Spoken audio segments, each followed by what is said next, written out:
Morning friends, आज हम पढ़ेंगे आफ्टर इंडिपेंडेंस जो कुछ भी हमारे देश में एजुकेशन में चेंजेस आए, कौन कौन सी कमेटी बनी, उनके बारे में आज हम डिस्कस करेंगे। तो भारत में आज़ादी के एक साल बाद ही शिक्षा के विकास के लिए सर्वप्रथम राधा कृष्ण आयोग आया। ये जो आयोग है ये 1948 में आया। इट मीन्स कि आफ्टर इंडिपेंडेंट ये जो कमेटी आई, और इसका अब हम समझेंगे जो ये कमेटी है ये थी राधा कृष्ण आयोग। आपको याद होगा फ्रेंड्स, जो राधा कृष्ण थे ये भारत के प्रथम उपराष्ट्रपति और द्वितीय राष्ट्रपति बने, और इनके नाम पर ही इस कमेटी का नाम रखा गया राधा कृष्ण आयोग। और इस कमेटी को एक दूसरे नाम से भी जाना जाता है, वो है विश्वविद्यालय शिक्षा आयोग। तो इस कमेटी का जो सबसे पहला उद्देश्य था विश्वविद्यालय शिक्षा पर सुझाव प्रदान करना। इस कमेटी ने अपनी रिपोर्ट में विश्वविद्यालय शिक्षा के सुधार पर अपने सुझाव हम सभी के सामने प्रस्तुत किए। अब हम इनकी रिपोर्ट में क्या क्या सुझाव थे वो समझेंगे। फ्रेंड्स, आफ्टर 1947 में हमारे देश में टोटल 19 विश्वविद्यालय थे। आप 1947 से याद कर सकते हो, जो स्टार्टिंग के 2 डिजिट 19 है। इट मीन्स कि उस समय 19 विश्वविद्यालय थे।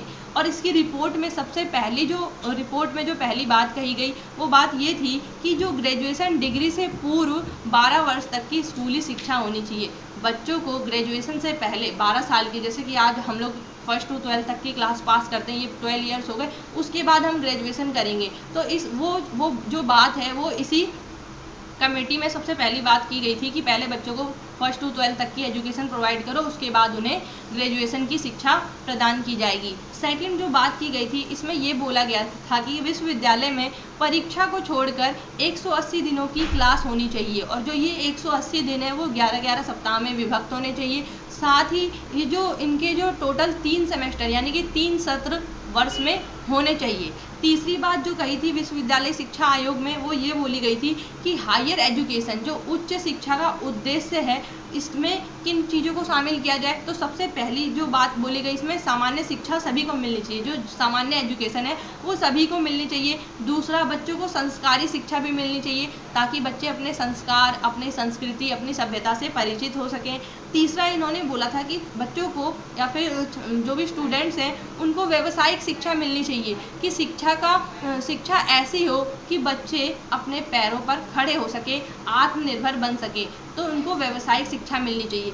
चौथी बात इन्होंने ये भी बोली थी विश्वविद्यालय शिक्षा आयोग में कि प्रशासनिक सेवा में जाने के लिए डिग्री की अनिवार्यता नहीं होनी चाहिए। इट मीन्स कि अगर आपको प्रशासनिक सेवा में जाना है, सिविल सर्विसेज में जाना है, तो उसके लिए आपके पास जरूरी नहीं है कि डिग्री हो, आपके अंदर टैलेंट होना चाहिए। ये बात किस में कही गई थी? हमारे विश्वविद्यालय शिक्षा आयोग में। और पांचवी बात ये बोली गई थी कि शिक्षा को समवर्ती सूची में रखा जाना चाहिए, ताकि शिक्षा के अंतर्गत केंद्र और राज्य दोनों ही सरकार अपने अपने सुझाव और अपने अपने जो सुझाव है वो क्या करें, दे सकें। इस वजह से शिक्षा को समवर्ती सूची में शामिल किया गया। और इसकी जो लास्ट बात ये थी वो ये बोला गया था इस रिपोर्ट में कि विश्वविद्यालय की देखरेख के लिए यूजीसी का गठन किया जाना चाहिए। तो हमारा जो 1948 में विश्वविद्यालय शिक्षा आयोग आया, और इसने अपनी रिपोर्ट में ये बोला कि शिक्षा की देखरेख के लिए, विश्वविद्यालय शिक्षा की देखरेख के लिए यूजीसी होना चाहिए। यूजीसी की फुल फॉर्म क्या है?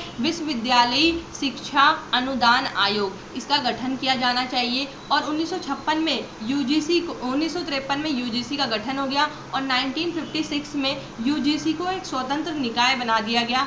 और अब वर्तमान समय में हमारे पूरे देश में 700 से भी अधिक विश्वविद्यालय हैं, लेकिन अब जो यूजीसी की जगह है वो एनटीए ने ले ली है। NTA means national testing agency ने ले ली है। पहले इसकी जगह पे जो है विश्वविद्यालय यूजीसी वर्क करती थी। Thank you friends. अगर आपको मेरी वीडियो पसंद आए तो you can like me and you can subscribe me. Next video में मैं आप सभी को बताऊंगी इससे बाद कौन सी कमेटी आई।